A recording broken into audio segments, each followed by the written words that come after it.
Olá, o programa Olhar de Líder dessa semana entrevista o presidente da Egea, Radamés Casseb. A Egea, depois do leilão da SEDAI, onde arrematou 2 dos 4 blocos, se tornou a maior companhia de saneamento do país.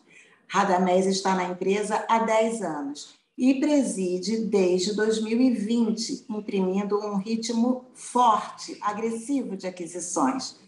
Muito obrigado por aceitar o convite do broadcast, Radamés. Obrigado, Irani. É um prazer estar falando com você e com seus seguidores. Então, o apetite da Egea já foi saciado ou vocês ainda têm planos de investimento grandes? Irani, falar de sonho é um negócio bem legal, né? A companhia nasceu em 10, sonhando em poder contribuir para essa cruzada que é vencer a lacuna sanitária no Brasil. 100 milhões de pessoas sem acesso a esgoto, 35 milhões de pessoas sem acesso à água. Quando a gente começou essa caminhada, a perspectiva de marco legal robustecido, como a gente pôde encontrar ano passado, né, muito reforçado pela discussão dos efeitos da pandemia mundial e tudo que causou a população das pessoas não preparadas, sem o aspecto de vacina ou de hospitais, do ponto de vista de infraestrutura para atendimento. Água, acesso à água, era a última fronteira da defesa quanto à crise sanitária. Então, todo esse processo de construção e de desejo, lá no nosso primeiro planejamento estratégico, pressupunha que o mercado brasileiro, a conscientização da importância da atração de capital e a redução de riscos regulatórios no Brasil era alguma coisa que ia acontecer na década de 20. Então, na década de 20 e 30, essas discussões começariam a amadurecer. A jornada de 10 anos mostrou para a gente que no Brasil e no mundo, a consciência sobre os efeitos sanitários se aceleraram. A gente percebe, olhando o setor de saneamento, muito por conta do protagonismo que o BNDES teve em puxar as grandes discussões de modelagem junto a estados, que o mercado avança de maneira robusta, em paralelo a essa conscientização da importância de atrair o capital, seja para empresas públicas, seja para empresas privadas, com o objetivo de dar acessibilidade às pessoas que não têm esse serviço. Então, aqui do ponto de vista de sonho, Irani, a companhia continua sonhando em contribuir de maneira relevante para esse desafio, né? A gente constrói esse objetivo no meio do nosso propósito, né? Então, continuamos desejando, continuamos sonhando. Isso significa que vocês estão aí ainda no jogo, ainda na disputa, porque o setor de saneamento ainda tem muita coisa para ser leiloada, muita parceria público-privada. Vocês estão aí na disputa ainda. Eu não colocaria, Irani, a abordagem de disputa, porque isso remete a uma construção de ganha-perde, né?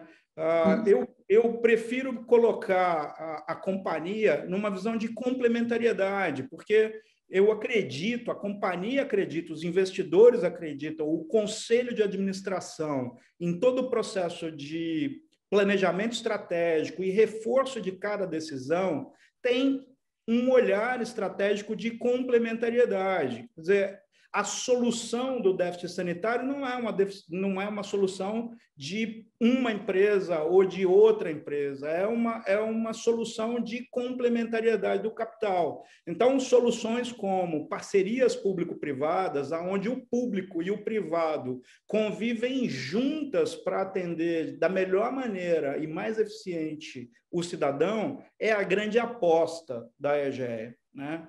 É claro que os últimos leilões tiveram uma concentração básica em concessões plenas, né? Mas eu acredito que o amadurecimento do mercado vai fazer com que essas autocomposições, por intermédio das parcerias, sejam a grande via de amadurecimento nessa evolução da prestação de serviço. Tá, agora, voltando nessa concessão plena, aqui no Rio, o bloco 3 da SEDAI não teve nenhum interessado, embora a EGEA tenha manifestado interesse antes e tal, não teve interessado e volta a ser colocado em leilão esse ano ainda. Eu queria saber duas coisas. Primeiro, nesse leilão do bloco 3, a EGEA estará presente?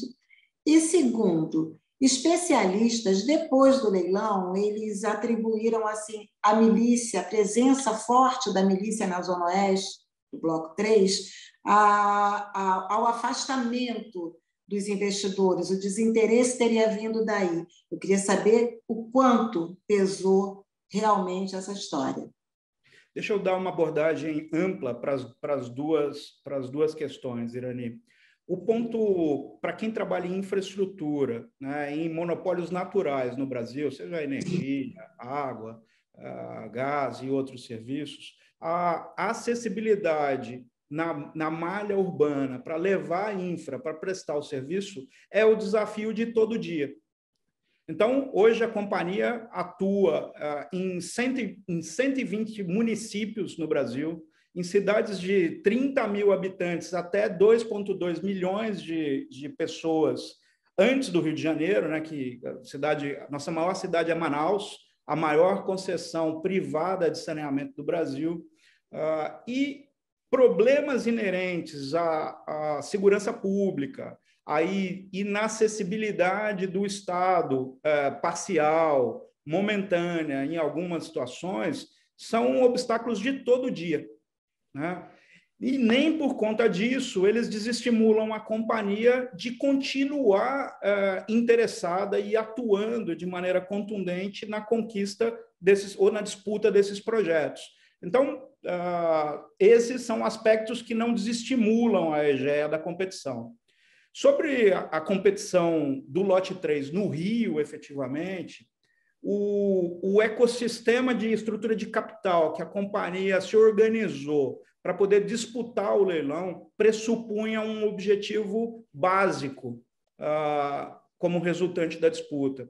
O objeto principal era, carinhosamente dentro de casa, o abraço na Baía da Guanabara. Então, a gente queria, como alvo cerne da estratégia de entrada no Rio, poder competir de uma maneira muito forte em todos os lotes que fizessem o entorno da Baía, porque a gente tem como planejamento estratégico obter um output ambiental contundente, além da prestação de serviço. Quer dizer, a EGEA está sempre preocupada em ir além do básico, Irani.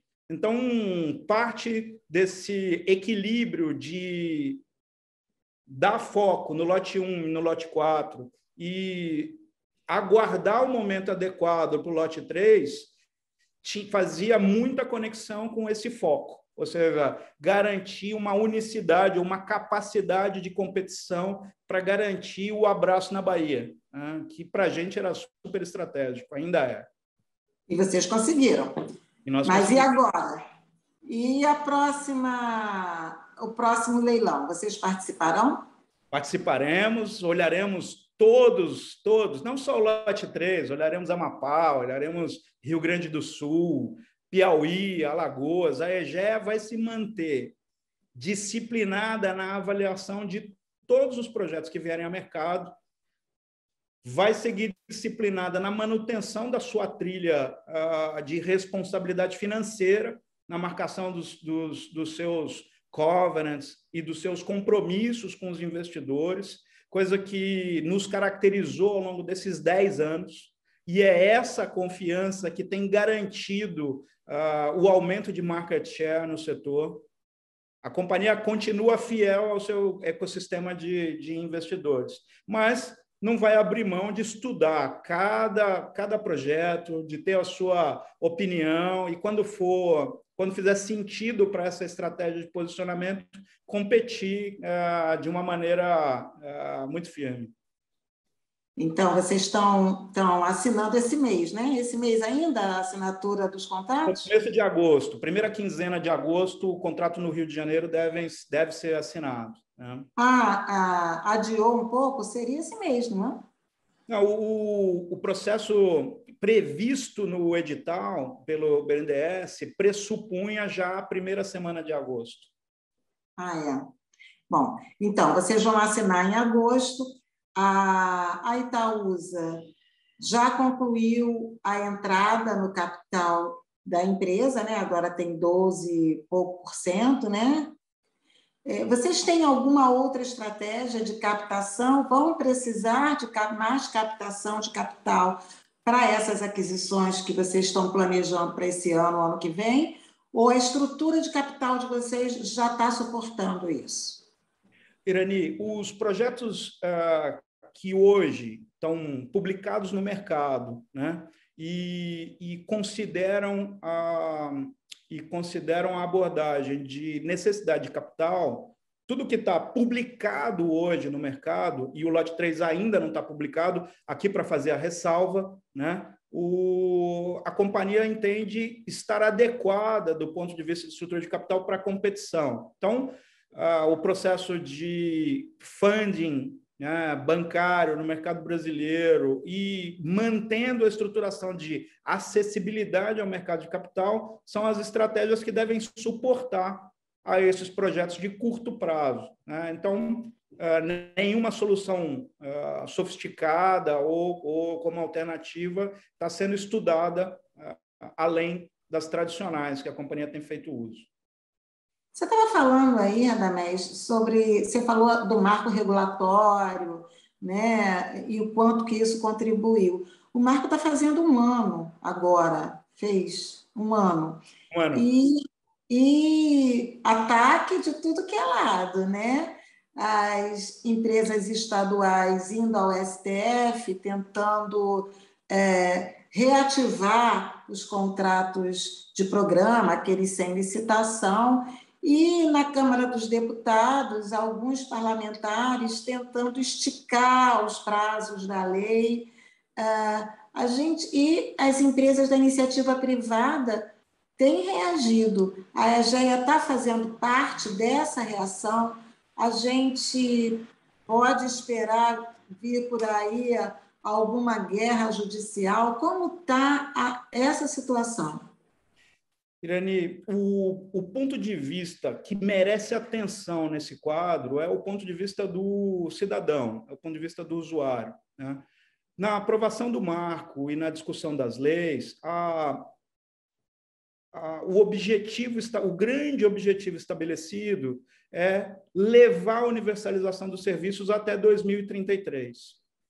Antes, o cidadão brasileiro não tinha expectativa de quando o esgoto ia chegar na sua casa, não tinha expectativa de quando a água, de maneira não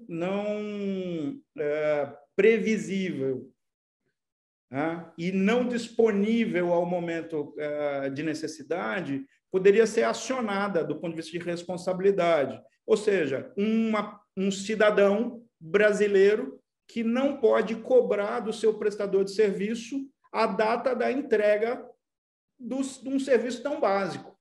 O marco veio assegurar esse direito, né? Então, a vitória consta aí.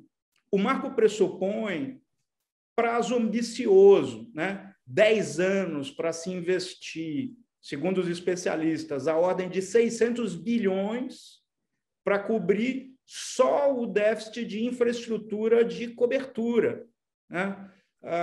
Isso requer empresas do mundo inteiro, estruturas de capital e garantia de estruturação do mundo inteiro. Isso requer modelagens que atraem o capital. Hoje, a gente encontra no BNDES o grande protagonista desse tipo de modelagem para que esse desafio se concretize ao longo dos 10 anos. É necessário que outros agentes incorporem esse condão de modelagem econômica financeira e atração de novos investidores para esse desafio. Então, do meu ponto de vista, do ponto de vista de cidadão que está sentado na cadeira de liderança, junto com outros colegas, né, de uma empresa operadora, a aposta é pelo cidadão.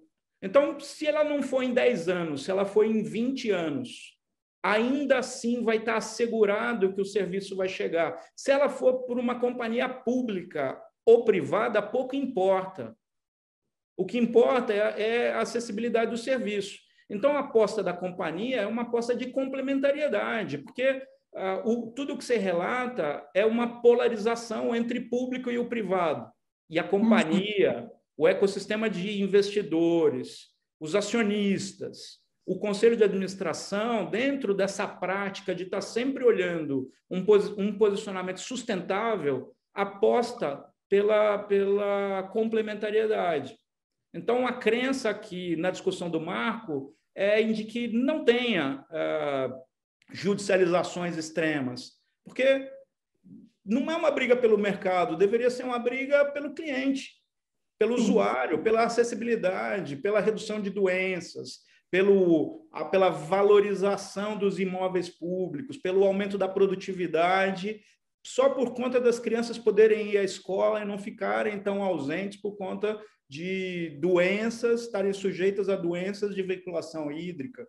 Então, acho que o foco da discussão, estando na trilha correta, essa tensão que aparentemente é parcial sobre o prazo, a obrigação de público ou privado, passa a estar no lugar certo, que são nas pessoas, né?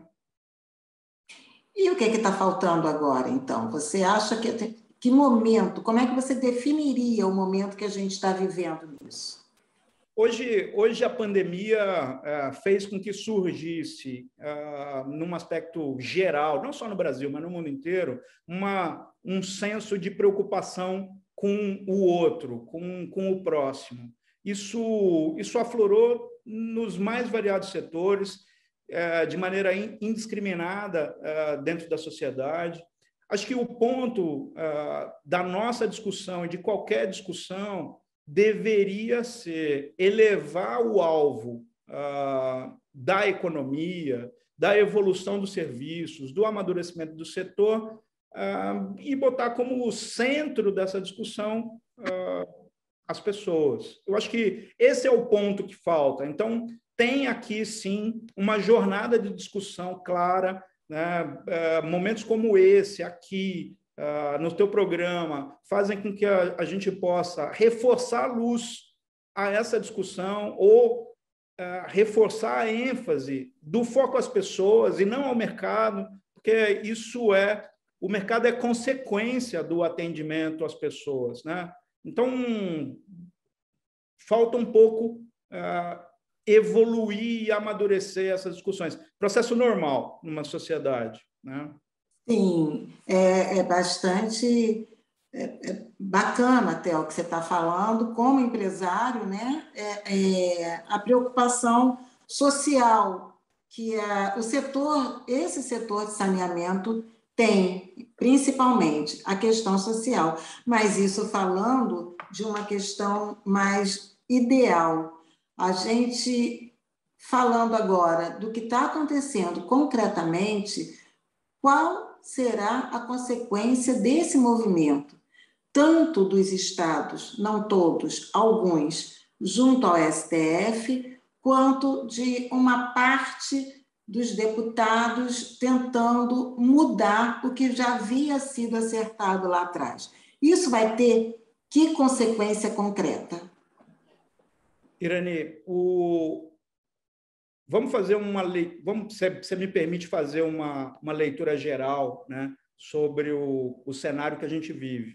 Nos últimos 2 anos, os projetos que o BNDES pôde levar ao mercado fizeram com que, e aqui eu estou falando dos 7 grandes projetos que vieram ao mercado, né? Região Metropolitana de Porto Alegre, a Região Metropolitana de Alagoas, Cariacica, a PPP do Estado do Mato Grosso do Sul e os 3 lotes do Rio de Janeiro, né, totalizando 7 grandes projetos no Brasil, são prova de que os gestores públicos, né, responsáveis pela administração dos seus estados, avaliaram a solução, seja pela parceria público-privada, seja pela concessão plena, né, seja pela concessão de parte dos serviços do ciclo ideal da água, né, como o Rio de Janeiro, onde a produção fica com a SEDAI, né, e todo o serviço de distribuição, coleta e tratamento de esgoto fica com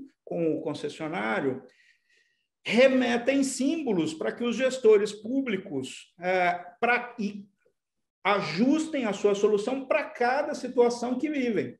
Então, o que a gente encontra hoje, visivelmente no mercado, são gestores públicos à procura do BNDES para ou começar modelagens ou reativar modelagens adormecidas, muito por conta da leitura do momento político, do déficit fiscal, do desemprego que assola o Brasil inteiro, reforçado pelo processo pós-pandemia, né, de interrupção do fluxo econômico, né? Então, nessa retomada, há empuxos de aplicação de capital, de atração de capital, de rentabilização nos caixas de estados e municípios devem ser outro vetor positivo no avanço contínuo do mercado. Então, a crença é que a discussão polarizada ideológica vai encontrar um ponto de equilíbrio pela avaliação dos próprios políticos, né? Que, como gestores públicos, vão equilibrar o interesse e aqui confiando no adequado ponto de equilíbrio para garantir o empuxo de substituição do operador, complementariedade de operação e ou manutenção da gestão pública, sempre assegurando a entrega do serviço para o cidadão. Uhum. Então, essa é a minha crença. Amém. Você estava falando, Radamés, de desemprego aí também. E lembrando agora um pouco, voltando à SEDAI, mais uma vez, antes do leilão, falava-se, se eu não me engano, na geração de mais de 40 mil empregos, não sei, posso estar enganada. Da parte da EGEA, com esses dois blocos, vocês imaginam a geração de quantos empregos? Ou você acha que ainda será necessário enxugar o quadro de funcionários da SEDAI? Irani, assim, do ponto de vista da EGEA, né, a modelagem de serviços para o bloco 1 e para o bloco 4 estão estimadas a contratação de um time de aproximadamente 5 mil pessoas diretas trabalhando nos projetos, né? Os investimentos, as obras que serão feitas, principalmente nos primeiros 10 anos, com ênfase nos primeiros 5, né, vão acarretar mais uma geração de empregos indiretas da ordem de 20 mil trabalhadores. E essas contratações diretas, elas começam quando? Assim que a gente assinar o contrato, começam as obrigações de preparação do time, seleção e contratação do time, sempre dando prioridade ao mercado carioca ou, no caso de outras mobilizações, como foi Cariacica, como foi região metropolitana de Porto Alegre, como foi a PPP do Mato Grosso do Sul, projetos recentes que a gente acabou de mobilizar, priorizando a mão de obra local, a formação da economia local, estimulando os prestadores de serviço local. Quer dizer, que é um pouco o papel de como a gente se enxerga indo além da prestação de serviço de água e esgotamento sanitário. Então, você imagina essa assinatura sendo em agosto, nesses 4 meses e pouquinho que faltam até o final do ano, a EGEA vai chegar ao fim de 2021 com um investimento de quanto na SEDAI, imaginando assim? Do ponto de vista regulatório, Irani, a gente assina o contrato primeira quinzena de agosto, né? Antes de assumir a operação efetiva, tem um período que é chamado de operação assistida, que é onde, de 6 a 9 meses, né, que a gente acompanha, que a operadora recém-implementada acompanha a operadora atual, de forma a garantir uma transição adequada, suave, visando aí a continuidade dos serviços. Então, todo o processo de formação de time, de contratação dos prestadores de serviço, de identificação das bases, né, de proximidade com as comunidades, né, os bairros, os municípios, né, as lideranças comunitárias, através dos nossos programas, se darão ao longo da operação assistida, para que, no momento da assunção, a companhia já esteja a pleno na sua plena forma de atendimento. Então, a gente deve ter a operação assistida, conforme o planejamento pressuposto no edital, a partir de janeiro do ano que vem. Então, os investimentos, à exceção das outorgas, que serão pagas no momento da assinatura do contrato e no momento da ordem de serviço, os investimentos vão iniciar efetivamente a partir da ordem de serviço, a partir do ano que vem. Tá certo. E você citou algumas PPPs aí, você citou Rio Grande do Sul, citou Amapá. Qual é o planejamento de vocês em novas aquisições? O quanto que a EGEA está imaginando investir nos próximos anos? Qual é o planejamento atual? Irani, o processo de investimento efetivo na base de novos negócios está sempre na condicionante de avaliação da estrutura de capital vigente. Então, momento a momento, né, a Amapá vindo, como está pressuposto em setembro, o leilão, né? Hoje, nós estamos com uma equipe em campo, concentrada, rodando o Estado, né? Debruçada sobre os estudos de engenharia, aplicando nossa expertise, e provavelmente, durante agosto, a gente vai estar fazendo esse processo de avaliação, né? Oferecendo ao Conselho de Administração uma perspectiva de investimento e, a partir daí, autorizados a avançar ou a aguardar novos projetos que façam sentido para a companhia. Como resultante desse conjunto, é que a determinação de capital para investimento deve ser implementada. Quer dizer, você não vai me dar nenhuma palhinha de quanto vocês estão pretendendo investir, é isso mesmo? Universalizar o saneamento no Brasil é de uma grandeza de 600 bi. Nós estamos, por enquanto, tentando atrair os investidores para que confiem mais no Brasil, para que confiem na gestão contratual, para que se aproximem desse mercado tão novo, né? O grande desafio está aí. E me diz uma coisa, Radamés, aonde vocês não estão no país e que vocês querem muito ingressar? Daniel, hoje a gente está em 12 estados, né? Com o Rio de Janeiro serão 160 municípios, né? Minas Gerais é um lugar onde a companhia gostaria muito de estar, né?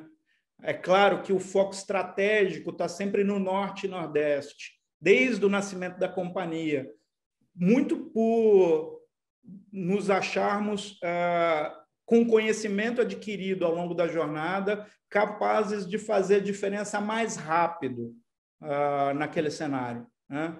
Tudo que a gente aprendeu em Manaus, em Rondônia, em algumas pequenas cidades do Pará e no Nordeste, em Teresina, em Timon, nos habilita a fazer diferença no Norte e Nordeste. Então, aqui, como ênfase, né, eu deixaria Norte e Nordeste em primeiro lugar e Minas Gerais em segundo. Então, podemos esperar novidades por aí.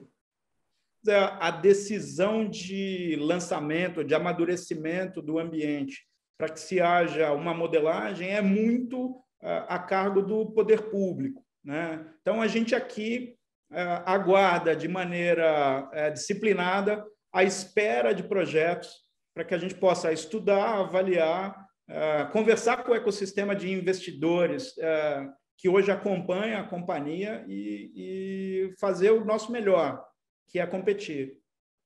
Sim. Agora, na SEDAI, quando você está falando que vocês, toda a programação de investimento, de formação de quadro especializado a partir do ano que vem, depois que vocês já tiverem nesse processo de transição, vocês já tiveram a oportunidade de estudar também o quadro de funcionários da SEDAI. Você diria hoje que esse quadro, a empresa está saneada sem duplo sentido no quadro de funcionários? Irani, nossa experiência pelo Brasil, né, nesses processos de assunção de operação, é de encontrar quadros, pessoas, né, profissionais muito bem preparados e, mais que isso, apaixonados pela água. O profissional que trabalha nessa cadeia, que se entende responsável por um produto tão íntimo, né? Aquele que você confia plenamente, né? A água que você bebe, a água que você faz a tua comida, que você usa para dar banho nas suas crianças e tal, vem da operadora. Então, o profissional que está ali cuidando dessa cadeia, cuidando do ciclo de gestão da água, se sente comprometido, apaixonado, né? É um mundo muito legal, né? Então, o que a gente encontra nesse processo de transição são profissionais que permanecem apaixonados pelo setor e que fazem a transição de maneira muito suave para o mundo privado. A minha expectativa é que no Rio de Janeiro isso não seja diferente, né? A SEDAI é uma companhia, embora tenha alguns problemas conhecidos, enfrente alguns problemas conhecidos, como a qualidade da água ou, eventualmente, problemas causados pelo esgoto em alguns dos seus mananciais e tal.